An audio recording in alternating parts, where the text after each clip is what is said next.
This is the WWE Smackdown February 14, 2025 full show results video, which takes place at Capital One Arena in Washington, D.C. American Nightmare Cody Rhodes makes his entrance and gets on the mic, and he talks about the gigantic news that his pal main event Jey Uso has picked Gunther to challenge at WrestleMania, and so all eyes are on Elimination Chamber and who will wrestle him at WrestleMania for the WWE Undisputed Championship. Will it be the most natural athlete to ever enter our sport, Logan Paul? Or his friend, the voice of the voiceless, CM Punk? Or the greatest of all time, John Cena? He'll tell you that it isn't going to be Solo Sikoa. Drew McIntyre interrupts him and asks if he really just gets, and also Drew McIntyre and Rhodes apologizes and says he's got a lot on his plate and offers to go again, and puts some extra spit on the same words. Drew lays out all of his accolades before recounting how he hugged Cody a month ago and he tried to fight him. The guy who, when he was trying to handle business with Sami Zayn, Rhodes attacked? That Drew McIntyre? He didn't want it to be this way, but Cody made it personal, and now he has to remind him who he is. Rhodes says he can count on one hand the number of men who have beat him since he came back to WWE. Drew is one of them, and he has not forgotten. Then comes Samoan Werewolf, Jacob Fatu and Tama Tonga, and Fatu gets on the mic and says McIntyre got his spot, but he's all gas and no brakes, and he's gonna dogwalk Damian Priest and Braun Strowman's asses tonight before he wins Elimination Chamber, goes to WrestleMania, and then brings the title back home to his family where it should have never left. Drew challenges him to throw hands right now, but it's not gonna happen because he's got his spot already, and so he leaves with a Cody, I think he wants to talk to you. Cody gets in his face and says if he wins Elimination Chamber they can fight about it. A loading dock appears on the Tron and Solo Sikoa drives up and gets out in a white suit. Fatu holds Cody back and says if anybody speaks to Solo it's gonna be him on family business.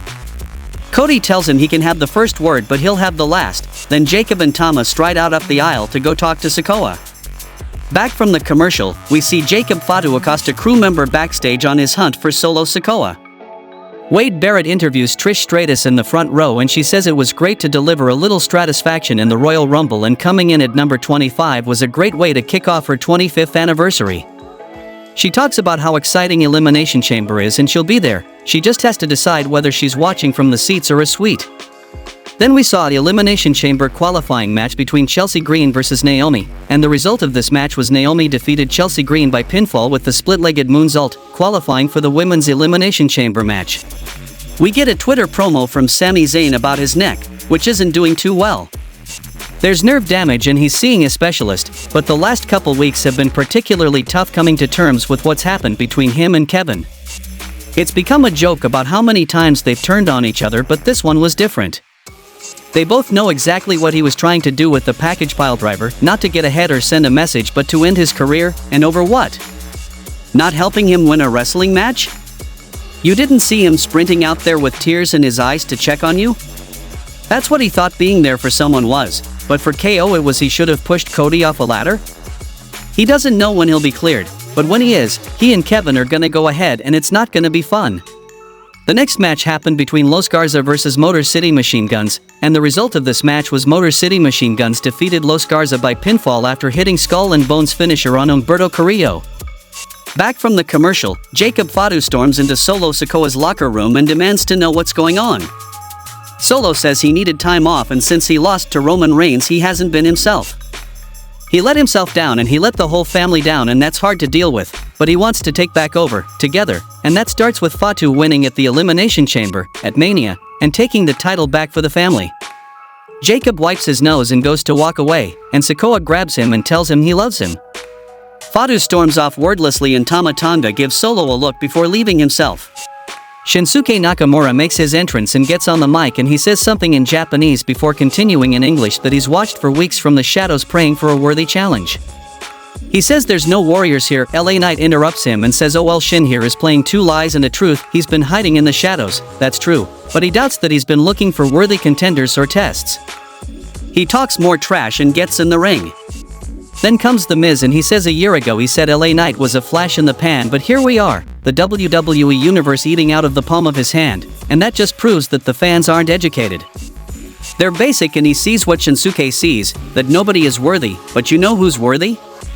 LA has this one, he guesses The Miz is going to say himself and make his case with his Grand Slam and main event victory over John Cena etc. It's the same old shtick, and he tells Miz to go away. The A-lister Mock cries about it and makes fun of Knight for saying it's okay for men to cry last week.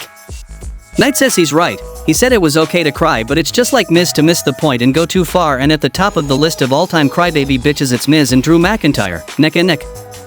The A-lister says he's been to the top over and over again and guys like Knight can't measure up to him. Will LA crumble when fans stop cheering because they realize he has no substance, and if John Cena can call his shot, The Miz sure can too, and he calls his shot to challenge Shinsuke Nakamura for the United States Championship while Knight is on the outside looking in like he's been his entire career. He says he wants the title, he makes it shine, but Miz sucks, he's the most impotent dork and not championship material. He goes for the BFT, but the A-lister bails out of the ring and Nick Aldis comes to the stage. He says they're looking for a fight and Mr. Nakamura is looking for a challenger, so he books Miz and Knight in a #1 contenders match. Then we saw a match between LA Knight versus The Miz for the #1 contendership for the WWE United States Championship, and the result of this match was LA Knight defeated The Miz by pinfall with a diving elbow drop, and become the #1 contender for the US Championship. Post-match, Knight squares up with Nakamura in the ring, and both stares each other. Alexa Bliss rolls up to wish Nia Jax luck in her match and talks trash at Candice LeRae before saying she and Lily have been talking about how fun it would be to having another WrestleMania match against Jax, and during this segment, we see a tease of Sister Abigail and Wyatt Six. Back from the commercial, The Miz runs into Andrade El Idolo backstage and El Idolo says he watched his match and can teach him something if he wants, just let him know. Miz shrugs it off and turns to see Carmelo Hayes, and Hayes says guys like Andrade don't respect guys like him, and the A-lister pitches a team of Melo don't Miz, but Carmelo gets the hell out of there before Nick Aldis sees it and books it. The next match happened between Carmelo Hayes versus R-Truth, and the result of this match was Carmelo Hayes defeated R-Truth by pinfall with the nothing but net finisher. Back from the commercial, Street Profits cut a promo about how they're mad now, and when Angelo Dawkins is all the way cleared they're taking it to the entire tag team division. Byron Saxton interviews Pretty Deadly about it and they say they're done being underestimated but DIY roll up. Johnny Gargano says they're not angry, they're disappointed, and Pretty Deadly say they were just standing up for themselves, and somehow it becomes about the fact that Gargano doesn't wear pants to wrestle, and Tommaso Ciampa says they're going to end their careers next week and give them a moment of silence. Kevin Owens sends in a counter promo to Sami Zayn saying he's had his heart broken by 3 guys he thought were brothers and Sami doesn't know what real pain is but he'll show him. He says he wants to go again, that's perfect, let's do that. He can't think of a better place than where it all started, in Canada, so cleared or not, he'll see Sami Zayn in Toronto at Elimination Chamber. The next match happened between Nia Jax versus Tiffany Stratton for the WWE Women's Championship, Charlotte Flair watching the match from backstage, and the result of this match was Tiffany Stratton won the match by disqualification when Candice LeRae attacks Tiffany Stratton, and the referee calls it.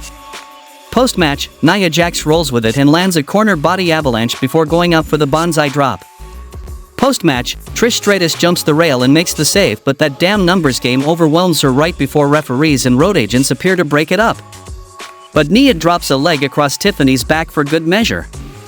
With the heels dispersed, Charlotte Flair makes her entrance and sits on a chair in the ring, and she tells Tiffany to wake up and to blink if she can hear her because it's still Tiffy time.